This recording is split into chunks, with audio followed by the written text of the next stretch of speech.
Jenny Tebbit. I'm from Whakatane in the Bay of Plenty, and I live there currently, but I've been over in Australia recently working, and I'm currently at Hopi Beach.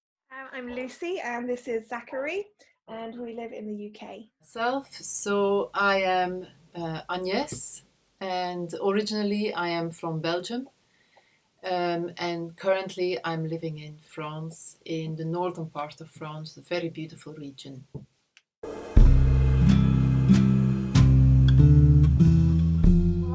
I went to work in Australia for 6 weeks, and I've ended up having to come home early. Partly, I actually became unwell over there, and ended up being tested for coronavirus and having 5 days isolation. Fortunately for me, the test actually came out negative, but they did give me a chest X-ray, and I had bronchitis. But interestingly enough, I had every symptom of coronavirus, but was actually very relieved that the test was negative. But I have had to come back early, and I flew in at 5 o'clock on Wednesday evening into Auckland, which was just before the lockdown. I managed to get a flight from Auckland to Rotorua at 7:30, and my husband left the car at the airport for me, and he also set up our caravan at a Hopi Beach, so that I could drive straight there and self-isolate. We work from home. We've been able to work from home for a long time anyway, so we started doing that full time quite a few weeks ago, sort of when this started to begin within the UK, and now we are on a bit of a lockdown, so we are forced to continue to work from home.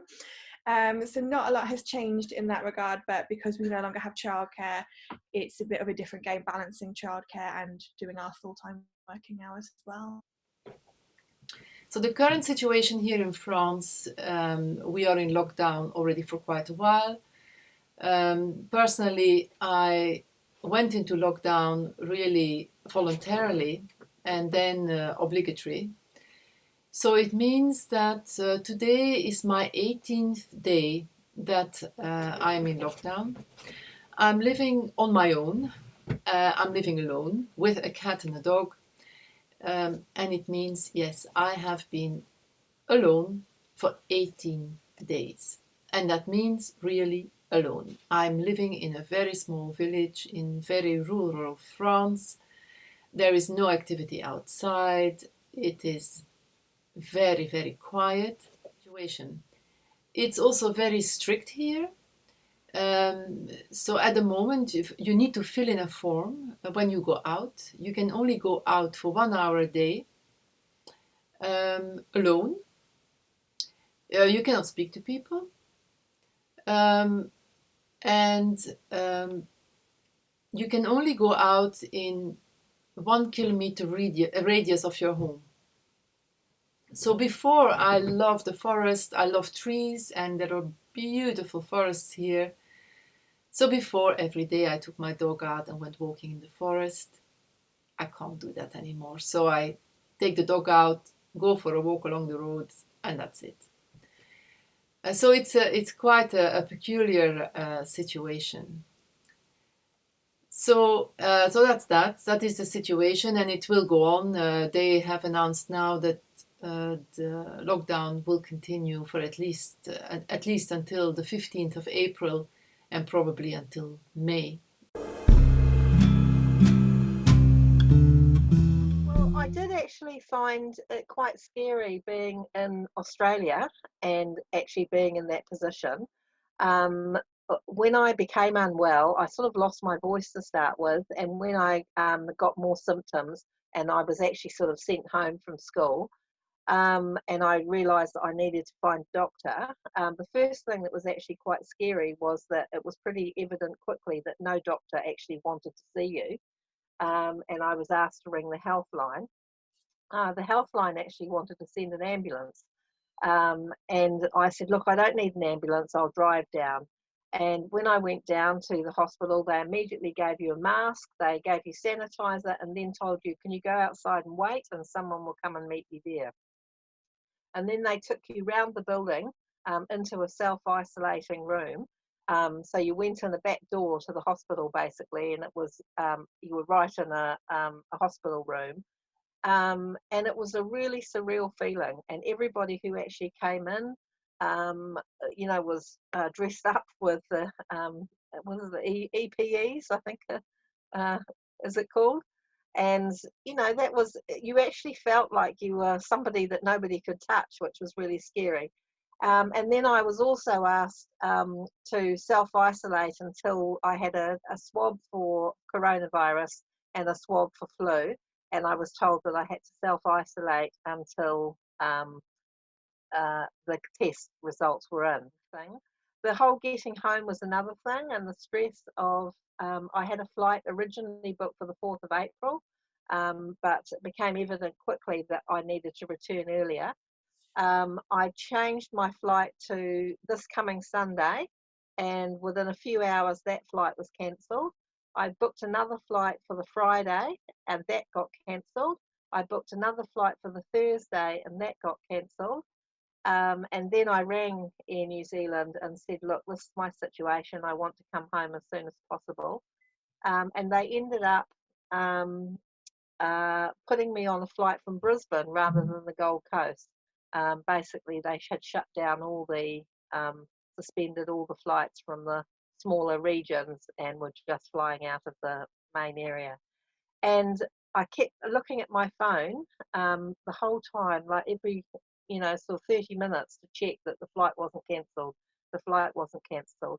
And even up until the morning that I was leaving, it was just such a relief to get to the airport and know that the flight was going, because I was not keen at that point of, staying in Australia and how long you'd be stuck there for and not having the support that you needed.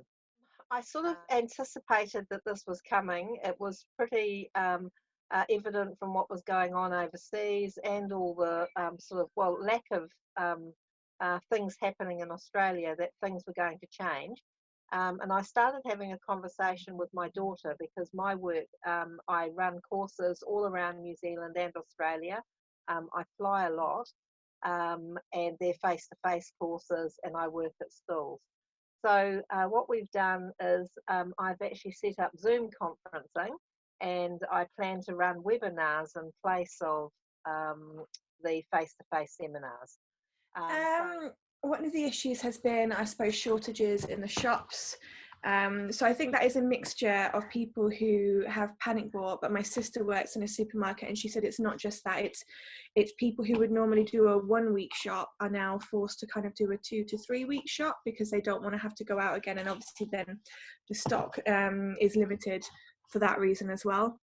But I think the shops are starting to catch up a little bit. Thank you. So that's getting better, but no, so my husband's going out for the food at the moment, and he has to queue up outside, and then he's allowed to go in, and then they have to queue up quite far apart from each other, the two. So it all takes a lot longer than it would normally, and things like online orders aren't as easy to do now either. I guess the other thing for us as well is because I'm pregnant, my midwife appointments were cancelled and replaced with phone calls. But now they have started up again, but at a different hospital, and I have to go through all these checks before I go in. So they have to do temperature checks, do sanitizing, and things like that. So it's all a bit different and out of what was the normal routine. I keep thinking, like, a lot of people, they've had things like their weddings postponed, but I think, well, yeah, they've got the luxury, they can postpone it till next year. I can't really do a lot in my situation, so I just have to kind of deal with what we've got. And I guess it is a worry, because although they're saying at the moment pregnant women aren't particularly at a higher risk, there's still a lot they don't know because it's a new virus. So we're taking precautions, but I think the hardest thing for me to deal with right now is that I planned for a home birth, but now all home birth services have been suspended. So that's a little bit of a tricky one, because the birth I planned for, I'm having to think about alternatives. I'm going to have to go to hospital, which I didn't want to do, especially with the illness around so much right now.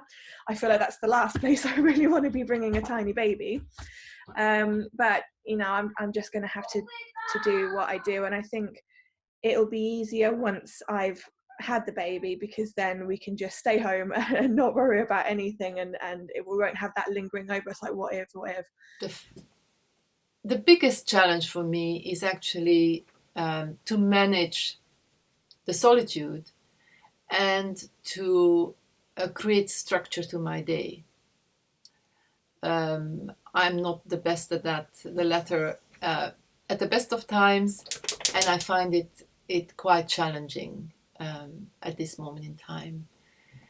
The loneliness, in the beginning, actually, I thought, well, it's not that difficult. I'm used to be on my own. But of course, you're on your own. You go out, you participate in activities, you socialize, and all that has completely fallen away.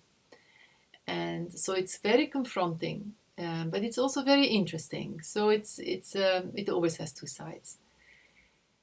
What I did do, and for me it has really made a difference, and I did that after 2 weeks, I changed what I say to myself. So in the beginning I said, yes, I'm in solitary confinement, I'm in lockdown. And it creates also quite specific emotions. Now I say to myself, I've changed the story, and I say to myself, okay, I am cozily cocooning, and I'm going to transform into the most extraordinary, beautiful butterfly. And it creates it's a different story, but also creates very different feelings. And for me, it's a really good thing that I have changed the story. And I continue to do that. That's what, for me, that is what is happening. That is what I'm doing. And I'm doing this I'm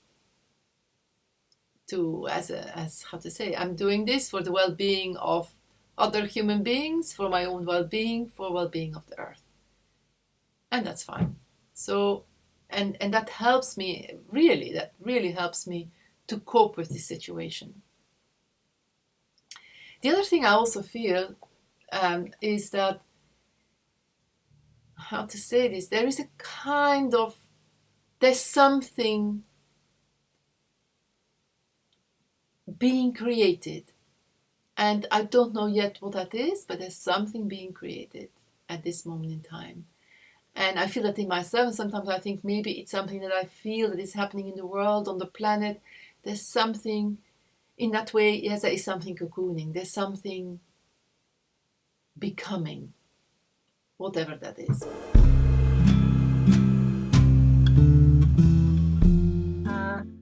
My personal circumstances are I've had limited mobility for a few years because I've needing knee replacements, and I've had one done. And my work is actually very demanding of me. I fly a lot. Most weeks, 1 or 2 flights, and probably 40 weeks a year I'm actually away from home. And this whole opportunity of restructuring my business for coronavirus has actually made me think that maybe it's time for my business to be restructured properly. Obviously, I will still need to go away because I work with whole school and whole schools around the country, but there is no reason why a lot of the seminars, the face-to-face seminars, can't be done on webinar. I've also had a sense for quite a long time that life for a lot of people is actually really, really busy. We're always kind of rushing here, rushing there, and I have a feeling that we're going to find new ways of doing things and find new ways of occupying ourselves, and actually realizing that actually we quite like it. So I'm hopeful that there's going to be a lot of silver linings. And I do look at the planet and think about how much less pollution there is because people aren't on the roads, because the planes aren't flying. And even in China, when we were looking at all the factories stopping, and they had pictures of the pollution with the factories operating and pictures of the pollution once it had stopped.